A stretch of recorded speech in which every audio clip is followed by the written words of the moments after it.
วียนเทียนรอบสถานที่ที่เราเคยปฏิบัติเวียนเทียนองค์พระธาตุเจดีย์นึกถึงคุณความดีพระพุทธคุณพระธรรมคุณพระสังฆคุณนะเจ้ารอบแรกก็สวดบทอิติปิโสนะเจ้ารอบสองก็สวดบทสวากขาโตนะเจ้ารอบสามก็สวดบทสุปฏิปันโนนะเจ้ารอบสามครบสามรอบก็นึกเอาจิตเวียนเทียนองค์พระธาตุเจดีย์นะเจ้าแล้วก็เอาดอกไม้ธูปเทียนวางหน้าพระหิ้งพระพุทธรูปนะเจ้าตรงนี้ก็จะเป็นบุญเป็นคุณกับตัวเองนะเจ้า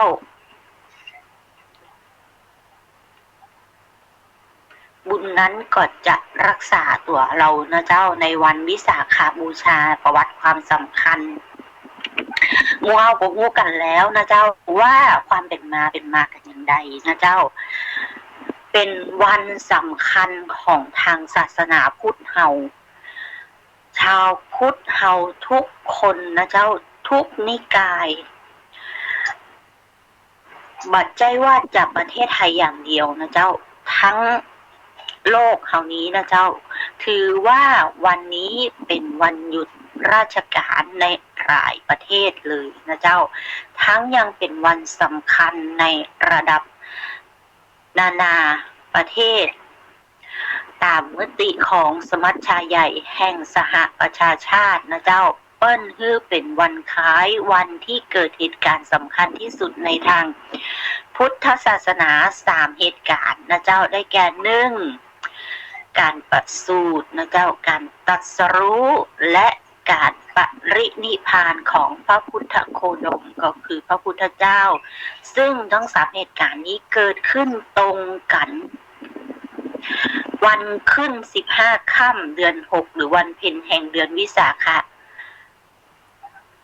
หมู่เฮาชาวพุทธจึงถือว่าเป็นวันที่รวมการเกิดเหตุการณ์อันน่า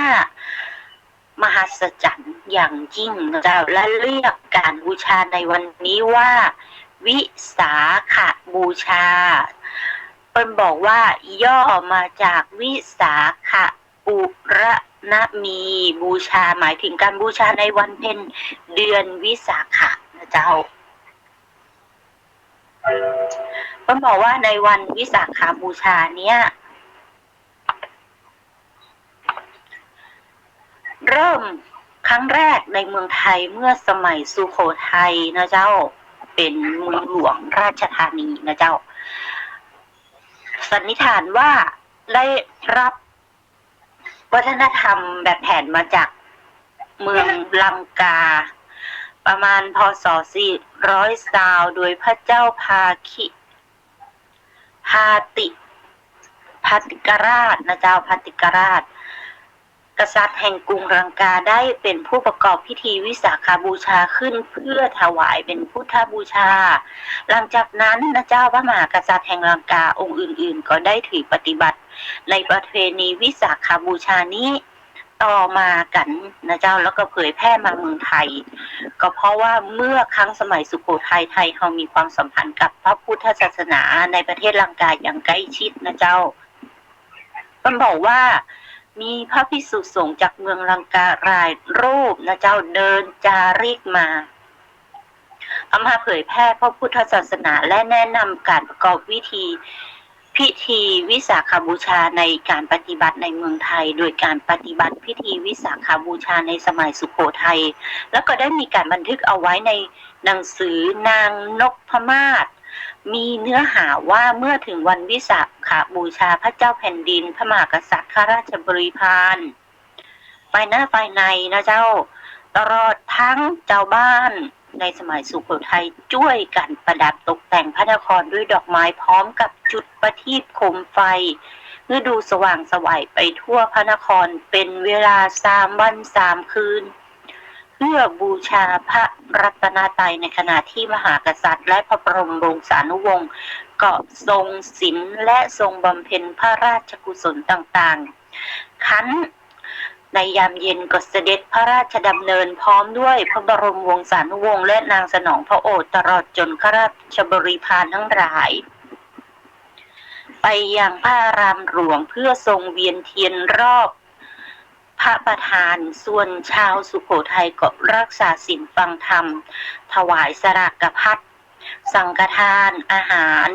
บิณฑบาตแด่พระภิกษุสงฆ์สามเณรบริจาคทานแก่คนยากจนทำบุญไทยชีวิตสัตว์นะเจ้าตรงนี้ก็เป็นประวัติที่เข้ามาในเมืองไทยในสมัยปีพศ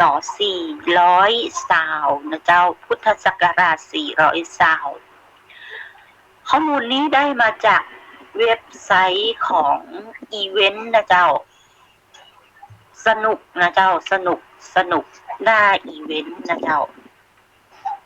ก็เป็นข้อมูลที่เปิ้ลเอามาลงและเผยแพร่ทางโลกออนไลน์นะเจ้า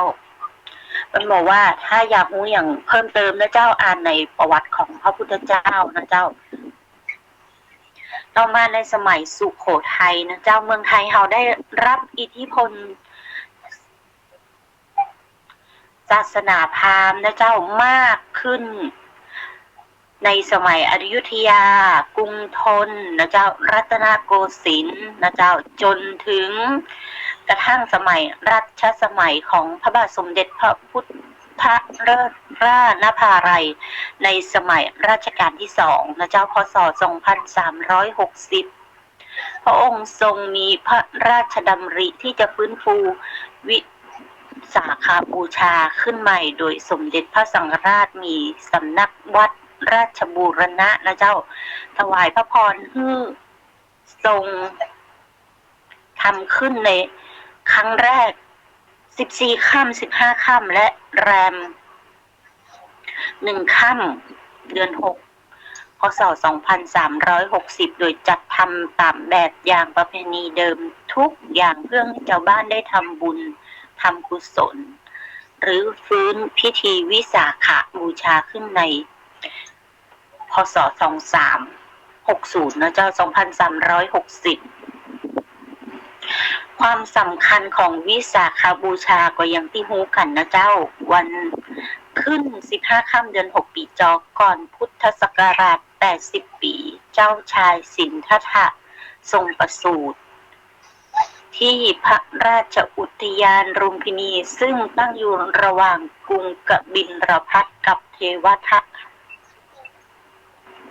และเจ้ามืดวันพุธขึ้น15ค่ำเดือน6ปีรากาก่อนพุทธศักราช45ปีเจ้าชายสินธัตถะทรงตรัสรู้เป็นพระสัมมาสัมพุทธเจ้านะเจ้ามีพระชนมายุ35พรรษาใต้ร่มไม้สีมหาโพธิ์นะเจ้าริมฝั่งแม่น้ำเนรัญชราตำบลปุรุเวราเสนานิคมนะเจ้าหลังจากออกผนวดได้6ปีบัดเดียวเปิ้นฮ้องว่าพุทธคยานะเจ้าเป็นตำบลหนึ่งของเมืองคยาแห่งรัฐพิหารประเทศอินเดียหลังจากตรัสรู้แล้วองค์สัมมาสัมพุทธเจ้าทรงออกประกาศพระธรรมวินัยและโปรดเวนยสัตว์เป็นเวลา45ปีเมื่อมีพระชนมายุได้80พรรษาพระองค์ก็เสด็จดับขันธ์ปรินิพพานเมื่อวันอังคารขึ้น15ค่ำเดือน6ปีมะเส็งณสารวโนทยานของมลกษัตริย์เมืองกุสินาราแคว้นมันราปัจจุบันอยู่ในเมืองกุสินคระรัฐอุตรประเทศอินเดียเจ้าเนื่องจากเหตุการณ์สำคัญทั้ง3อย่างนี้ก็เลยเป็นสาเหตุให้พุทธมามกะทุกท่านนะเจ้าก็มาบูชาวันวิสาขบูชานะเจ้าในวันเพ็ญเดือน6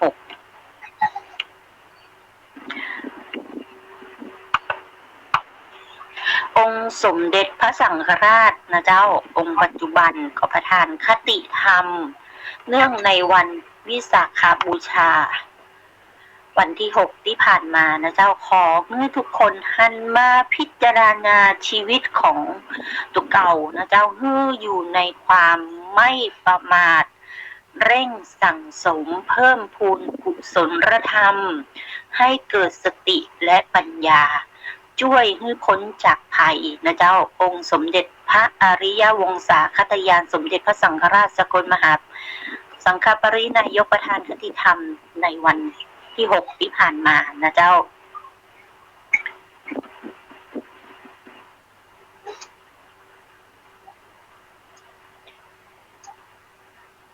ภัยใหญ่หลวงสำหรับชีวิตทุกคนนะเจ้าในปัจจุบันนี้ก็คือเป็นเรื่องที่เป็นสัจธรรมที่เป็นเรื่องที่แน่นอนนะเจ้า1ความตายนะเจ้า2ความเจ็บนะเจ้าเป็นความแก่ความเจ็บความตายสัจธรรมที่เกิดขึ้นในชีวิตของทุกคนนะเจ้าบ่มีภัยอื่นใดที่คนจะหวาดหวั่นขั้นข้ามไปมากกว่าภัยทั้ง3นี้แล้วพระพุทธองค์ทรงพระปัญญาที่คุณนะเจ้าพระบริสุทธิคุณพระมหากรุณาที่คุณโปรดประทานหนทางดับภัยให้แก่หมู่เฮาเจ้าบ้านเจ้าโรคทั้งหลายนะเจ้าอริยมรรคเป็นไปเพื่อและเพื่อล่วงพ้นภัยย่อมดับเหตุแห่งการเกิดที่นำไปสู่ความแก่เจ็บตายได้อย่างสิ้นเชิงนะเจ้าก็คือการพิจารณาองค์ธรรมปัจฉิมวาจาก่อนจะได้ดับขันธ์ปรินิพพานนะเจ้าว่ายะธรรมาสังขาราอัปปะมาเทนสัมมาเททะแต่ความว่าสังขารมีความเสื่อมไปเป็นธรรมดานะเจ้าคนทั้งหลายจงยังความไม่ประมาทให้ถึงพร้อมนะเจ้าจึงขอให้ทุกคนหันกลับมาพิจารณาชีวิตของตนผู้ร้วนกำลังเผชิญพยันตรายกันอยู่ทั่วหน้านะเจ้าโดยมาอาจทราบได้ว่าความเจ็บความตายจะมาถึงเมื่อใดขอจงเลิก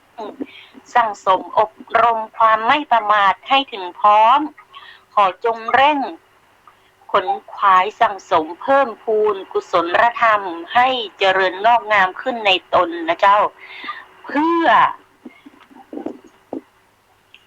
ผลของการเร่งการกระทำนั้นก็คือสติและปัญญาอันสามารถช่วยให้ร่วงพ้นจากภัยได้ในที่ทุกสถานการณ์นะเจ้าองค์สมเด็จสังฆราชองค์ปัจจุบันท่านก็ได้นำเอาหลักธรรมตาม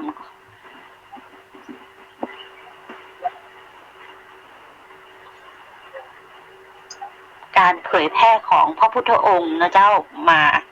เน้นย้ำให้หมู่เฮานะเจ้าอย่าลืมปฏิบัตินะเจ้าบำเพ็ญทานรักษาศีลเจริญภาวนานะเจ้าปฏิบัติบูชาที่พึงกระทำต่อพระรัตนตรัยเพื่อความดำรงมั่นคงแห่งพระสัทธรรมขององค์สมเด็จพระสัมมาสัมพุทธเจ้าเป็นประทีปส่องใจเวนยนิกรทั้งปวงสืบไปตลอดกาลนานนะเจ้าทนายปอก็ขอน้อมจิตกราบรับพรรับคติธรรมของสมเด็จพระสังฆราชพระเจ้าเพื่อปฏิบัติบูชาในวันวิสาขบูชาที่ผ่านมาด้วยเช่นกันนะเจ้าก็ทนายปอก็เอามาเชิญชวนหมู่เฮานะเจ้าแม้วิสาขบูชาผ่านไปแล้วนะเจ้าหมู่เฮาก็ยังสามารถปฏิบัติบูชาได้นะเจ้าทุกเช้านะเจ้าตื่นนอนขึ้นมาบูชาพระพุทธนะเจ้าบูชาพระธรรมแล้วอย่าลืมนะเจ้าบูชาคุณบิดาคุณมารดา